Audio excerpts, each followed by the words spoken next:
Oh, Hamu. Hamu.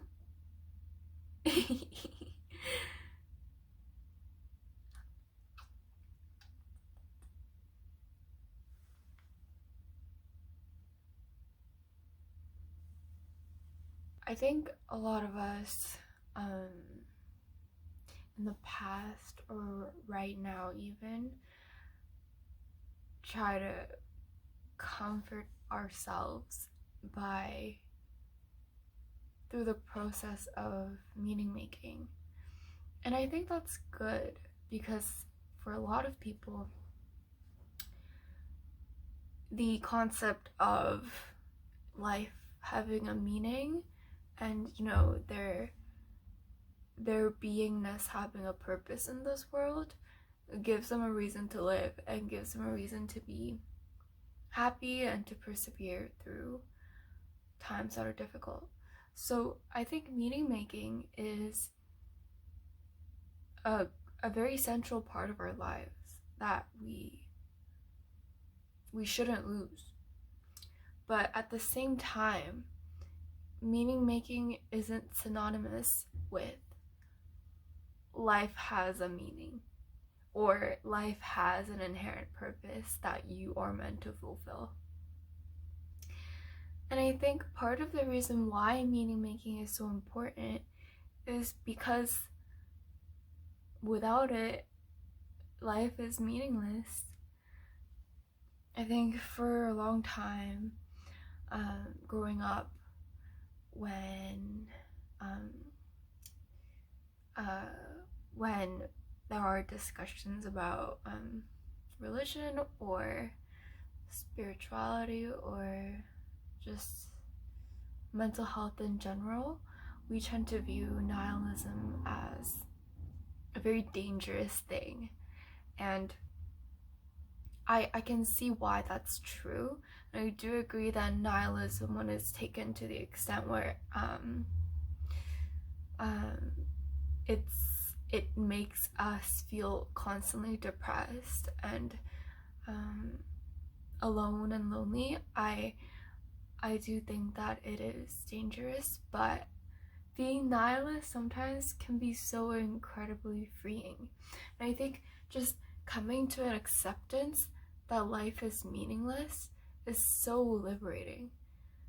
I think a huge part of that, huge part of the reason why it's so liberating is because you have no obligation and you truly realize your own agency and you have no reason to not exercise that. When you realize that life is meaningless, you don't have this pressure on you to try to find what your purpose was in life. You don't have pressure on you to choose certain pathways that would get you to a place that you were meant to be. When you accept that life is meaningless, you have so much freedom to do whatever the fuck you want, whether that be living just a societally considered normal life, living I don't know, living a super dangerous, exciting, adrenaline-filled life, being a stay-at-home husband or wife, creating a family or not, living alone in a hut in the middle of the woods until you die. These are all possibilities. And once you realize that life is meaningless and there was no meaning assigned to your life at your birth, it makes you realize you truly can do anything. And of course, we shouldn't just overlook the fact that not everyone is able to do anything. Of course, some of us have privilege that other people don't, and some of us need to carry responsibilities that other people don't. And in learning how to cope with these responsibilities and hardships in our lives, we assign meaning to them.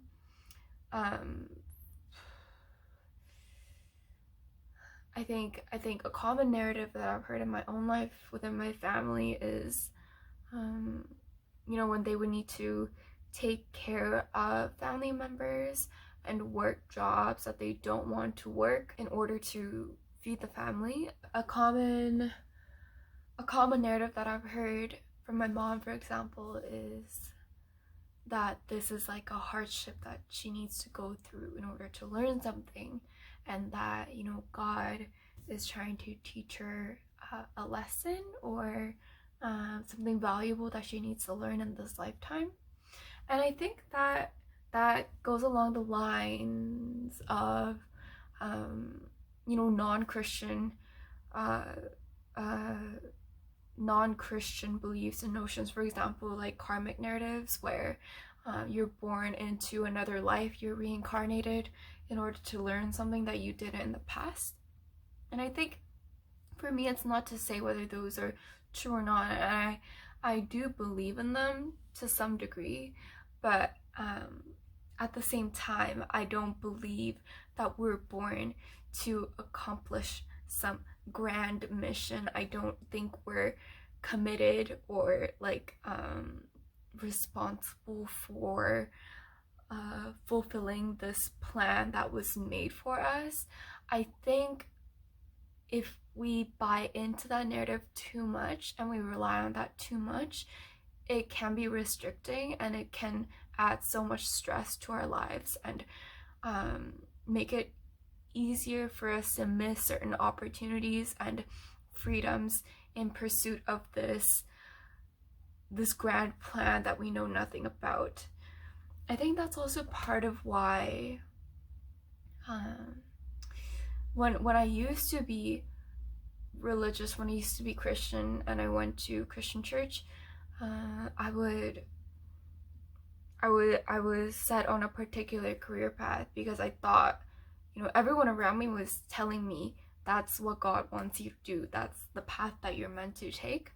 And I think it's easy for you to settle if you have this belief that, oh, I feel this way right now, that must mean that I'm meant to do something. I should pursue it so I can successfully carry out my mission or my plan. And I'm grateful that I was able to see beyond that and explore certain areas of my life that I otherwise wouldn't have explored if I had just been committed to this blind pursuit of, you know, thinking that this career path was going to take me to where it was meant to be. I mean, this is a large part of why religion gives so much structure and safety to people, right? Like, especially within my family uses their religion to survive, like on a daily basis. Religion is something that gives them a reason to live, literally. And when times get tough, it's their only hope. And it's a way to justify why bad things are happening in their lives. And I think that's good. And also there's research out there that says that consistent religious activities and, you know, engagement in religious communities contributes to I think it was longevity, but it might have been greater health outcomes in later ages. I can't recall exactly. So I'm not discounting the fact that religious structures can benefit people, and that's why I think religions serve a purpose in society. I do also think that if we define ourselves as our religious identity and make that, you know, our soul defining characteristic, it is unfortunate because it keeps you from realizing that you're a shapeshifter. And I think if I had continued to be Christian, I would have continued to carry this burden of needing to serve a higher purpose and to serve God through what I do on earth. And this isn't limited to Christianity, right? Like even in New Age spirituality, there are ideas, for instance, light workers, or the concept of star seeds.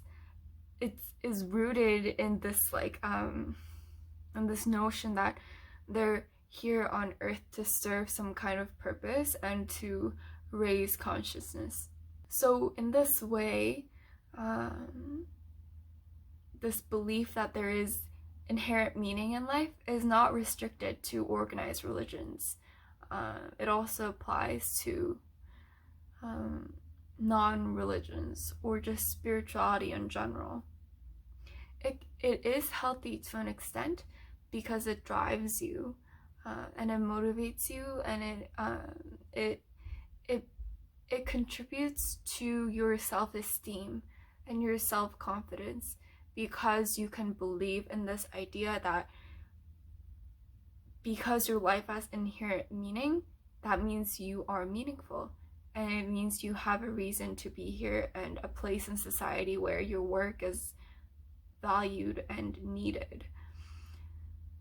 And I do think that people want to feel that they're needed, and they want to feel that they have made a valuable contribution to society. And I think that's because we all have no idea why we're here. We don't know why the fuck we're here. Like, we don't know who put us here. We don't know, we don't even know for sure where we came from. Like, there's so much uncertainty about it all, but we're expected to just carry on and adapt to this life on earth. And meaning making is part of our way to cope with it. I do think that you can have a healthy perspective on life and at the same time believe that you're fulfilling some kind of purpose. I don't think it's like an opposite binary where you need to believe that you're a completely free entity and that you can do whatever you want. That equates with you having a good quality of life. I think having some sort of belief system and structure in place for you to fall back on is very, very beneficial for mental well-being. But I also want to, like, I guess in a way, challenge myself to consider and embrace the possibility that I am just a bunch of atoms, and that for me to be a valid being, I don't need to be meaningful to others or to the universe. For me as I am, I am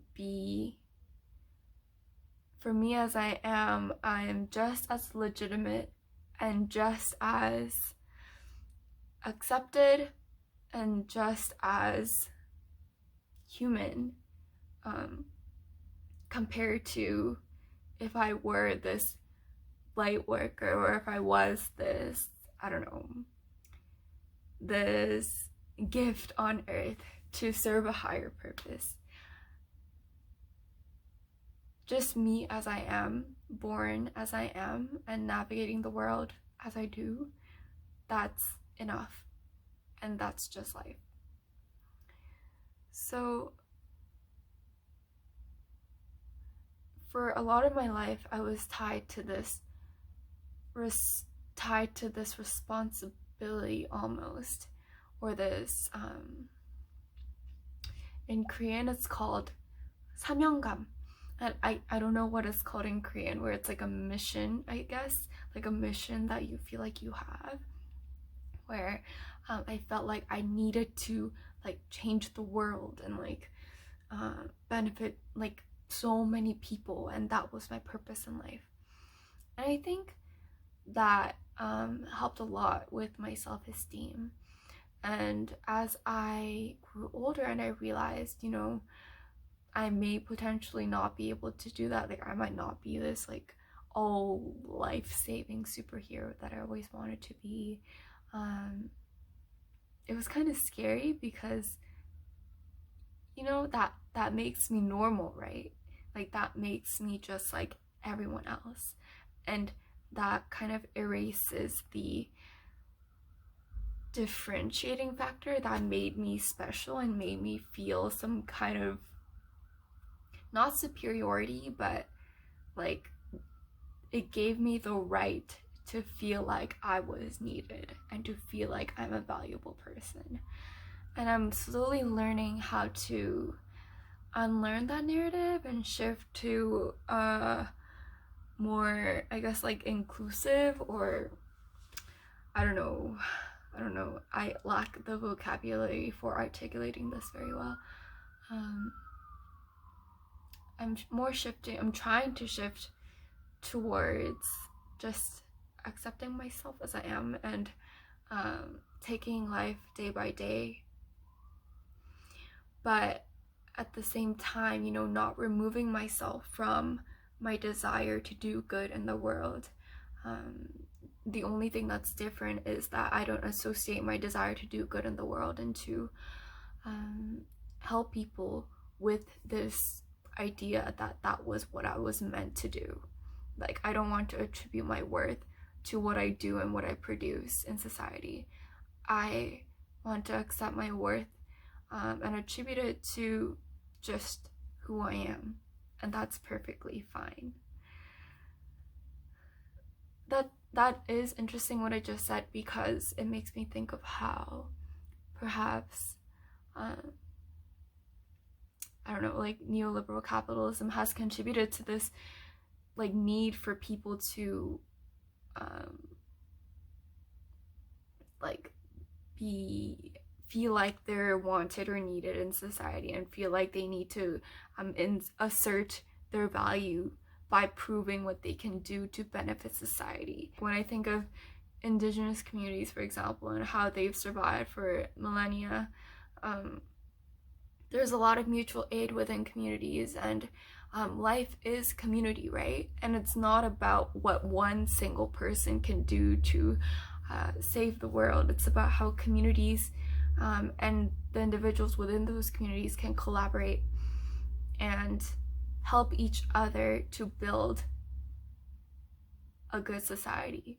And I think that is what's needed right now, right? Like, collective action above all is what's going to shift the world. So it's not any individual's responsibility or their mission to change the world and make the world a better place.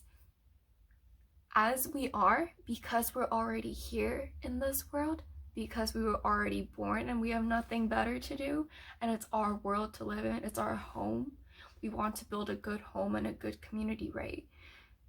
In that way, it is kind of our responsibility, but not even a responsibility. It's something that we should do for ourselves and our own good, to come together and do good together and benefit others, and in turn benefiting ourselves. As we enter this new age, I feel like, of awakening, and I don't know, I just feel like more people are woke these days, and more people are able to feel empathy, and we're getting better at listening to others and accepting others and accepting ourselves. I think that mutual aid and community care should be the top things on our list and our top priorities. Of course, we should celebrate individual successes, and we should celebrate what individuals are doing to spearhead positive change. And at the same time, we need to emphasize community power and emphasize the fact that this is our world, and we need to take accountability and love ourselves. Self-love in this context means that we give ourselves the home that we deserve. The home that we're living in right now, the world, our society, Earth, it's kind of fucked up. So self-love now in the 21st century, in this capitalistic society where so many people are being exploited for the benefit of the top 1%, self-love and love for others means that we take initiative to start changing popular narratives and start deconstructing and unlearning oppressive ideas and stereotypes and oppressive systems that keep us down. And the reason why we do this is not because we were born to do this, and it's not because it boosts our self-identity and gives us meaning to be alive. It's not to justify why we're alive. It's because we deserve it, and it's because this is our home, and it's because we're going to be living here until we die, so we might as well. So yeah, I hope that was communicated in a way that's understandable. I don't think that this way of thinking is like the only truth. I don't even know if what I'm saying is like I don't know if it resonates with anyone else, but I think nihilism in this way, I don't know if I should continue defining it as nihilism. Maybe it's like something else. If you know, please educate me. But healthy nihilism, I'll put it that way, is an act of liberation of not only ourselves but of everyone else, of the world. We have so much potential to do good in society, but we don't need to tie that potential to our self-worth, because our output in the world shouldn't equate to how good of a person one is. I think now if you look on social media, or especially on LinkedIn, where individual accomplishments and individual successes are so applauded, this obsessive emphasis on hustle culture, on achievements, just in general on assigning value to what people produce and what people accomplish. It is kind of dangerous, because in a way it does alienate, it does pit people against each other, and the reality is, even though life in itself isn't a zero-sum game, the way that capitalism has structured our society makes it a zero-sum game. And someone else's accomplishment, we're conditioned to believe, and it is true to some extent, it highlights our lack of accomplishment. And you can see that, everywhere. You can see that in school applications or job offers. If one person gains the opportunity, that means that you missed that opportunity. And growing up, we're always competing and trying to one up our peers and get better grades and do more things so we can stand out amongst everyone around us, because we want individual success, and because we need to accomplish and accomplish and accomplish until we die, because that we were taught that is what makes our life meaningful. That's why I'm saying community action and community care, I think when done really well, balances the playing field in a way that, because not everyone has the same access to the same level of education or the same quality of work experience or the same supportive family environments growing up, if we place emphasis on the accomplishments of communities through mobilization and through activism and through advocacy, by people for people, that removes the idea that individual success is what creates meaning. Like that community action doesn't really have any preconditions for certain individuals. Many different individuals can bring in their different strengths, and of course those strengths are unique, but in the end it's more about how all these different strengths and weaknesses and potential for growth amalgamate to produce something that could not have been done by one person. As we kind of either phase out of this peak of capitalism, or as we evolve into like a different form of capitalism, if we design systems that allow for individuals to come together and collaborate and achieve together and celebrate together, rather than having to fight against our own friends and our own family members. As you know, like as Asians, we're constantly compared to our relatives and what our mom's friend's niece did and what they were able to accomplish. If we start moving away from these toxic narratives and these toxic standards and these potentially toxic ideas that we need to accomplish because we need to live up to this standard and this expectation that we were given at birth, I think we can become a freer species. I don't know, like a freer